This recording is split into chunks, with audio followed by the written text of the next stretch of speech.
अस्सलाम वालेकुम dear class 9th students, उम्मीद है आप लोग सब खैरियत से होंगे। इस वीडियो में हम जो न्यू बुक आई है फ़िज़िक्स की पंजाब बोर्ड की PCTB Punjab curriculum and text board book board जो है उसका फर्स्ट चैप्टर हम ऑलरेडी कर रहे हैं पिछली वीडियो में। तो इस वीडियो में हम इसके जो कंस्ट्रक्टेड रिस्पॉन्स क्वेश्चंस हैं उसकी तरफ मूव करेंगे।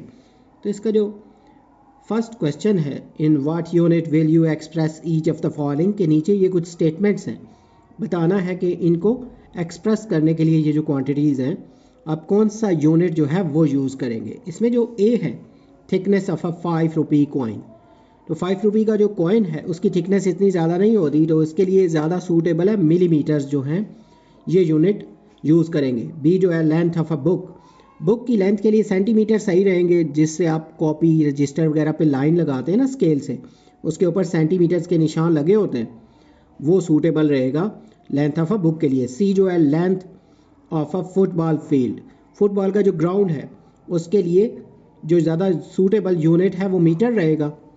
और डी जो है the distance between two cities, ये डिस्टेंस थोड़ा ज़्यादा है तो किलोमीटर्स इसके लिए सूटेबल है यूनिट, 1 किलोमीटर में 1000 मीटर्स होते हैं। ई जो है mass of a 5 rupee coin, 5 रुपी का जो कॉइन है उसका मैस भी इतना ज़्यादा नहीं होता, तो उसके लिए ग्राम्स जो है ना ये सूटेबल होते हैं। और mass of your school bag में क्योंकि बुक्स हैं, कॉपीज़ हैं और रजिस्टर वगैरह, इसी तरह ज्योमेट्री और ये वाली चीज़ें, तो ये सब डालें तो वो थोड़ा हैवी हो जाएगा, तो इसके लिए किलोग्राम जो हैं वो सूट करेंगे। उसके बाद duration of your class period जो है मोस्टली 40-45 या इस रेंज में होते हैं क्लास पीरियड्स, तो इसके लिए जो सूटेबल यूनिट है वो मिनट्स रहेंगे। उसके बाद जो volume of petrol filled in the tank of a car, यानी जो टैंक है कार का उसमें कितना पेट्रोल जो है वो फिल होगा, तो उसके लिए लीटर्स का जो यूनिट है वो ज़्यादा सूटेबल है। उसके बाद time to boil 1 litre of milk, यानी 1 लीटर मिल्क को कितना टाइम लगेगा बॉयल होने के लिए, तो मिनट्स सूटेबल है या फिर सेकंड्स भी लिख सकते हैं। सेकंड जो क्वेश्चन है, why might a standard system of measurement be helpful to a tailor, पैमाइश का मेयारी निज़ाम जो टेलर है ना उसके लिए क्यों मददगार हो सकता है। इसका जो आंसर है, standard system of measurement ensures accuracy and consistency, पैमाइश का मेयारी निज़ाम जो होता है ये दुरुस्तगी और कंसिस्टेंसी को यकीनी बनाता है ना, यानी हर एक टाइम पे वो कंसिस्टेंट रहेगा, यानी बार बार सेम मेजरमेंट एक ही जैसी रहेगी।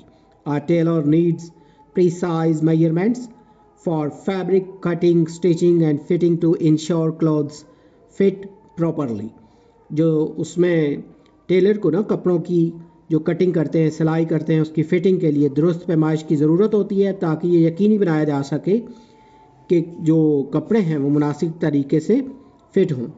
थर्ड जो क्वेश्चन है, the minimum main scale reading of a micrometer screw gauge is 1 millimetre and there are 100 divisions on the circular scale, micrometer screw gauge की कम अज़ कम मैन स्केल रीडिंग 1 मिलीमीटर है और जो उसका सर्कुलर स्केल है उस पर 100 डिवीजन्स बनी हुई हैं। When thimble is rotated once, उसका जो सर्कल है पिछली वाले कॉर्नर पे ना, उसको जब घुमाए ना थिम्बल को एक दफ़ा, 1 millimetre is it's measurement on main scale, तो इसकी जो मैन स्केल पे मेजरमेंट है वो 1 मिलीमीटर हो जाएगी। What is the least count of the instrument, तो इंस्ट्रूमेंट का लीस्ट काउंट जो है वो फाइंड करना है। उसके अलावा the reading for thickness of a steel rod, तो स्टील रॉड की थिकनेस फाइंड करनी है as shown in the figure, और ये सामने फिगर भी दी हुई है। तो what is the thickness of the rod की थिकनेस क्या होगी। तो पहले जो सोल्यूशन में ना पिच लिखनी है ना, पिच ऑफ स्क्रू गेज वो 1 मिलीमीटर, फिर नंबर ऑफ डिवीजन्स भी बताई हुई थी जो कि 100 है। तो लीस्ट काउंट का फाइंड करने के लिए जो पिच की वैल्यू है ना स्क्रू गेज की, उसको डिवाइड करते हैं नंबर ऑफ डिवीजन्स के साथ, यानी 1 को डिवाइड करेंगे 100 के साथ तो आंसर आएगा 0.01 मिलीमीटर। इसी तरह जो थिकनेस ऑफ रॉड है उसके लिए जो मैन स्केल रीडिंग है वो यहाँ पे जो 9 mm आई हुई है, उसके बाद प्लस उसमें ना सर्कुलर स्केल रीडिंग जो कि 70 है, उसको मल्टीप्लाई करेंगे लीस्ट काउंट से, लीस्ट काउंट जो कि हमने ऊपर वाले स्टेप में फाइंड किया है 0.01 मिलीमीटर। तो 70 और 0.01 मिलीमीटर को मल्टीप्लाई करेंगे तो 0.70 मिलीमीटर और इसको ऐड करेंगे 9 मिलीमीटर में तो आंसर आएगा 9.7 मिलीमीटर्स। 1.4 जो क्वेश्चन है, you are provided a metre scale and a bundle of pencils, how can the diameter of pencil be measured using the metre scale with the same precision as that of vernier callipers, describe briefly. आपको metre scale और पेंसिलों का bundle फ्राहम किया जाता है ना, तो metre scale का इस्तेमाल करते हुए पेंसिल का जो डायमीटर है ना, कुतर को वर्नियर कैलिपर्स के तरीके के साथ ना दुरुस्तगी से कैसे मापा जा सकता है, इसको मुख्तसरन बयान करना है। इसका जो आंसर है, to measure the diameter of a pencil using a metre scale with the same precision as a vernier calliper. तो उसके लिए हमें ये कुछ स्टेप्स हैं जो फॉलो करने हैं। स्टेप 1 जो है, take multiple pencils and tie them tightly together in a bundle, यानी एक से ज़्यादा जो पेंसिल्स हैं उनको लेके एक बंडल में बांध लेना है। सेकंड जो है, measure the total width of the bundle using the metre scale in millimetres. तो जो टोटल विड्थ है ना बंडल का, उसको मीटर स्केल के थ्रू मिलीमीटर्स में फाइंड करना है। उसके ऊपर मिलीमीटर्स के निशान भी लगे होते हैं। फिर थर्ड जो स्टेप है, उसके लिए हम फार्मूला यूज़ करेंगे डायमीटर ऑफ अ पेंसिल के लिए total width of all pencils, जो कि हमने फाइंड किया है, और उसको डिवाइड करेंगे नंबर ऑफ पेंसिल से। This method improves accuracy by reducing errors in individual measurements. ये जो तरीका है, इंडिविजुअली जो एक एक अगर हम पैमाइश करेंगे तो उसकी निस्बत गलतियों को कम करके दुरुस्तगी को ना बेहतर बनाता है। नेक्स्ट जो क्वेश्चन है 1.5, the end of a metre scale is worn out, where will you place a pencil to find the length. एक मीटर स्केल का जो एंडिंग है ना उसकी, वो worn आउट हुई हुई है, यानी या घिसी हुई है या टूटी हुई है या ख़राब हुई हुई है, तो उसकी जो लंबाई मालूम करने के लिए ना आप पेंसिल कहाँ रखेंगे। तो इसका जो आंसर है, place the pencil at a non readable marking, like जैसे 1 सेंटीमीटर और 10 सेंटीमीटर इंस्टेड ऑफ 0। पेंसिल को एक ऐसे निशान पर रखना है ना जो पढ़ने के काबिल है, जैसे यहाँ पे 1 सेंटीमीटर या 10 सेंटीमीटर, क्योंकि 0 की जो जगह है वो ख़राब है उसकी। उसके बाद subtract this reference value from the final measurement to get the correct length. फिर दुरुस्त जो लेंथ है उसको हासिल करने के लिए ना उसका जो रेफरेंस पॉइंट है उसको जो हतमी पैमाइश है ना उससे माइनस कर देंगे। सपोज़ अगर आपने स्टार्टिंग पॉइंट 3 से लिया था और एंडिंग पॉइंट 8 है, तो आपने 8 में से 3 को माइनस कर देना है। तो इस तरह जो दुरुस्त पैमाइश है वो आपको हासिल हो जाएगी। 6 जो क्वेश्चन है, why is it better to place the object close to the metre scale. Object को मीटर के पैमाने के करीब रखना क्यों ज़रूरी है। तो इसका आंसर है, it reduces parallax error which occurs when viewing from an angle rather than perpendicularly। Parallax की गलती को कम करता है, इसलिए उसको करीब रखना ना ज़रूरी होता है, जो उस वक्त हो सकती है जब खड़े होने की बजाय आप ना, यानी परपेंडिकुलर होने की बजाय आप किसी एंगल के थ्रू रीडिंग की पैमाइश कर रहे होते हैं। तो यहाँ पे ये जो पैरेलैक्स का वर्ड यूज़ हुआ है ना, parallax is the apparent shift in position of an object when viewed from different points of view। जब एक चीज़ को ना किसी वाज़े यानी पोजीशन की बजाय मुख्तलिफ एंगल्स से देखा जाता है तो उस टाइम उसको पैरेलैक्स अपरेंट कहेंगे ना। इसी तरह जो 7th क्वेश्चन है, why a standard unit is needed to measure a quantity correctly. किसी मिकदार को दुरुस्त तरीके से मापने के लिए मेयारी इकाई की ज़रूरत क्यों है। इसका जो आंसर है, ensures universality and consistency in measurements world wide. दुनिया भर में पैमाइश में आलमगीरियत और मुस्तकिल जो है ना कंसिस्टेंसी को यकीनी बनाने के लिए।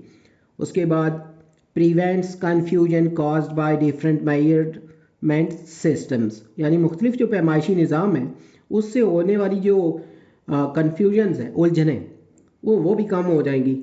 तो इसलिए स्टैंडर्ड यूनिट जो होते हैं ये नीडेड होते हैं किसी भी क्वांटिटी की करेक्ट पैमाइश करने के लिए। एट्थ जो क्वेश्चन है, suggest some natural phenomena that could serve as a responsibly accurate time standard.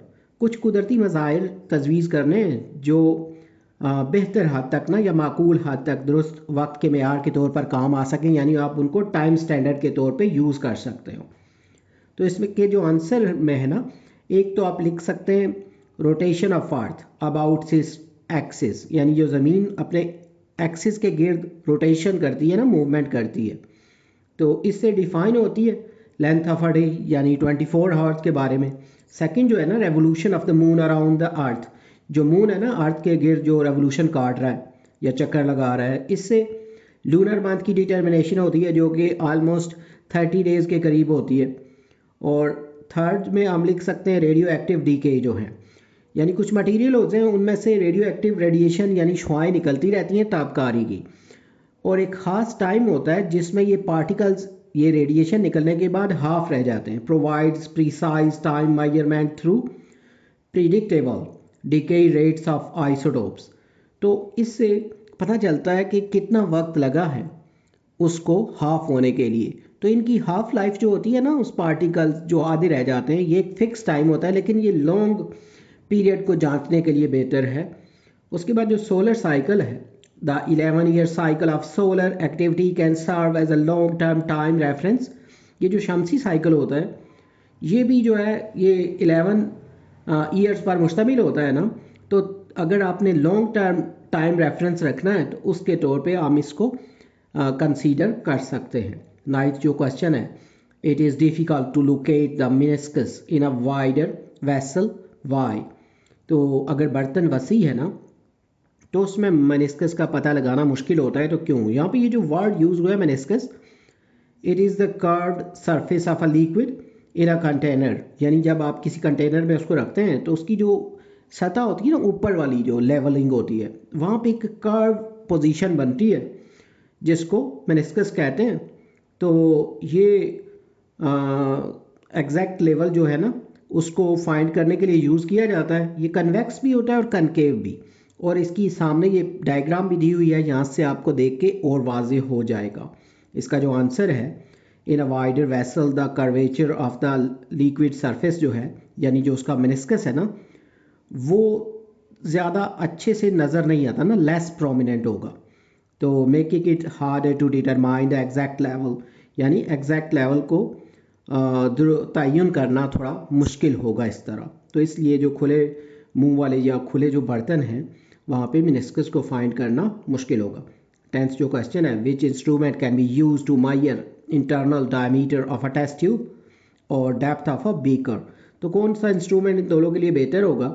तो इन दोनों में ना पहला जो है internal diameter of test tube जो है उसके लिए वर्नियर कैलिपर ज़्यादा सही है, और डेप्थ ऑफ अ बेकर के लिए डेप्थ गेज भी सही है या फिर वर्नियर कैलिपर्स, ये भी सही होगा। यहाँ पे इसका ये वाला जो पार्ट है क्वेश्चंस का ये भी कंप्लीट हो गया है। उम्मीद है ये जो क्वेश्चंस हैं और ये जो नोट्स हैं ये आपके लिए हेल्पफुल होंगे। जल्द न्यू वीडियो में नए लेक्चर के साथ मिलेंगे। Have a nice time.